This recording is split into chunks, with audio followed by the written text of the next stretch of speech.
Before we dive in, comment where you're watching from, and don't forget to like and subscribe so you don't miss the next one. Charlamagne says Democrats should stop fighting and reopen the government. Mehdi Hasan completely rejects that idea, arguing Republicans, not Democrats, should be held accountable. This debate gets heated fast. Let's watch the full exchange, and I'll break it down afterward.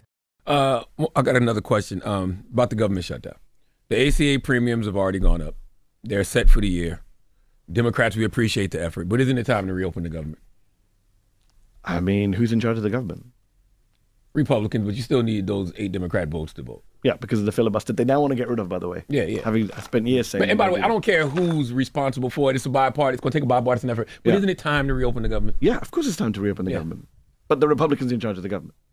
You cannot but have they still need those 8 Democratic votes. But you cannot have a political system that always relies on only the Democratic Party being the responsible party. You just can't. America cannot survive. We've created, it's like having toddlers, right? The Republican Party are a bunch of toddlers, and everyone else has to be the adults in the room. And that cannot continue indefinitely. And at some point, I'm glad Democrats have drawn a line, even with Schumer and Jeffries, where they're saying, you know what? It's up to Republicans to govern responsibly. It's up to Republicans to stick to their pledges. But we know they can't. But that's the problem. But we know they can't. The reason I say with the greatest respect, my friend, you're part of the problem. You can't say we know they can't, because that immediately gives Republicans a pass and puts the entire American democracy, American government, American economy only in the hands of one party should have to deal with it. I agree, but we know Republicans aren't going to do the right thing. Rent is due. You know, they're talking about cutting SNAP benefits. People got child care to pay, light bill, car notes.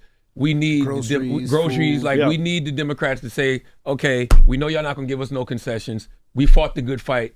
We're going to vote to reopen the government. The problem with that argument is, if you're worried about human suffering, the counter argument is that reopening the government on Republican terms increases human suffering. Yes, but the election's in 2026. So now you can say Republicans are responsible for your human suffering. Republicans are the reason you got high health care. So let's change this in 2026. I don't have the numbers off the top of my head, but a lot of the stuff that Trump did in the big, beautiful bill, all the horrific stuff, they very smartly delayed that till after the midterms kick in. But the premiums already kicked in. The premiums, a lot of the pain. So look, there's a strategic argument for doing what you're saying.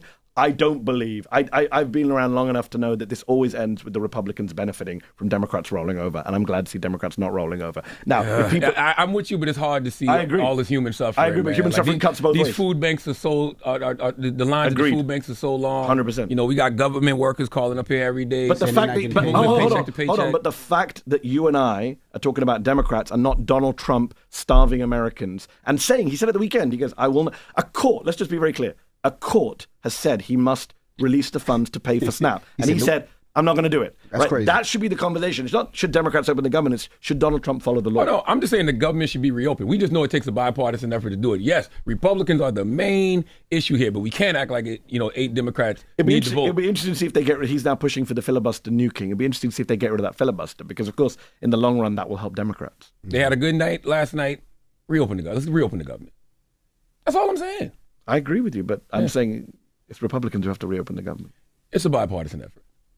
I mean, they control the House, the Senate, the Supreme Court, the White House. But it's still a bipartisan 8 Democrats effort. and the people to blame. And by the way, I'm not even saying Democrats are the problem. I'm just saying it is a bipartisan effort. Yeah.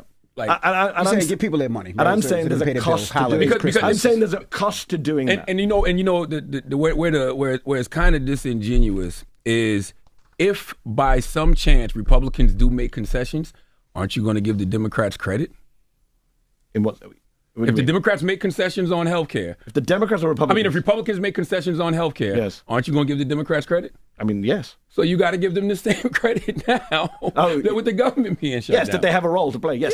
But it's but the problem is, whose responsibility is it? That's the point. I don't think, again, it goes back to my thing, I can't treat Republicans like children and toddlers. I don't think American democracy can survive if we only have a two-party system and one of the two parties is completely, we just don't take seriously. They can do whatever the hell they want. They can break any law, ignore any judge, shut down any government program, end USAID. And again, the costs of reopening the government, the costs of conceding on the Medicaid cuts and all of that stuff. Your point is, well, next year they can point in the midterms. But what about the suffering on that front till the midterms? What about the people who are going to lose health care between now and the midterms? I agree with that, but man, that's one high bill to pay as opposed to not being able to pay your rent, not being able to pay your car note, not being able to pay your child care. Even if you have health care, now you still can't pay that because you're not making any money. I agree. It's a horrific situation. It's why I wish people had not re-elected Donald Trump. Yeah. But we are where we are. We got Donald Trump for another 3 years minimum, maybe longer, as you and I fear. And Democrats have to be the adults in the room. Because of that reason. They just have to, Mehdi.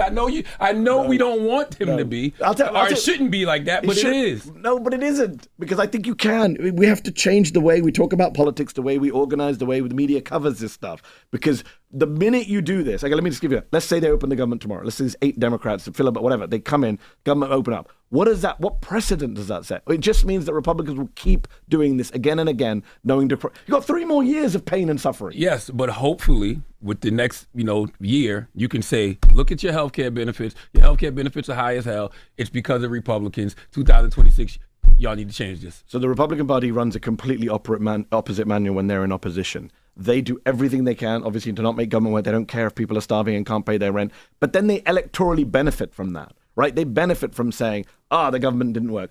Things didn't get through. And Democrats, unfortunately, I think are going to have to use that playbook, as cynical and ruthless as it has to be. Jesus Christ. I don't see another alternative. You tell me what the alternative is. You're hoping that the government opens up and things go back to normal, whatever normal is, and then people blame the Republicans. I'm not sure I see it. Yeah, I would rather the government be open, people be getting paid, and we're having these arguments about healthcare and Republicans fucking shit up without, people having to miss paychecks.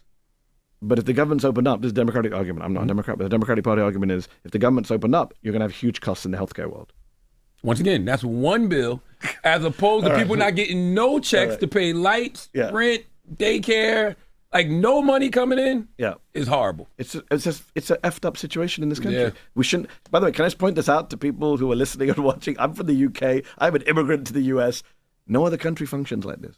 There's no other Western democracy that has government shutdowns. There's no other Western democracy that has debt ceilings. This is all artificial crap that's in our system that needs to be fixed. Again, when the Democrats are in office, they need to fix this stuff so that we don't have this constant cycle of this nonsense. The people are like, this is why people hate politics, to go back to what I said at the start. This is exactly why I thought Mehdi Hasan's pushback was so important. Charlamagne has often criticized Democrats for being too passive and too slow to respond. In the past, he's argued that their messaging came years too late and that the party lacked the urgency needed to challenge Republicans effectively. But now that Democrats are finally drawing a line, his message seems to have shifted. Instead of encouraging them to stand firm, he's arguing they should concede and reopen the government. That's where I think there's a real contradiction. If you've spent years saying Democrats need to fight harder, why criticize them the moment they actually decide to hold their ground? The bigger issue here is what Democrats believe they're fighting over. Their argument isn't simply about winning a political battle, it's about trying to prevent policy changes they believe could have long-term consequences, particularly when it comes to healthcare. Whether you agree with that strategy or not, it's clear they're thinking beyond the immediate headlines.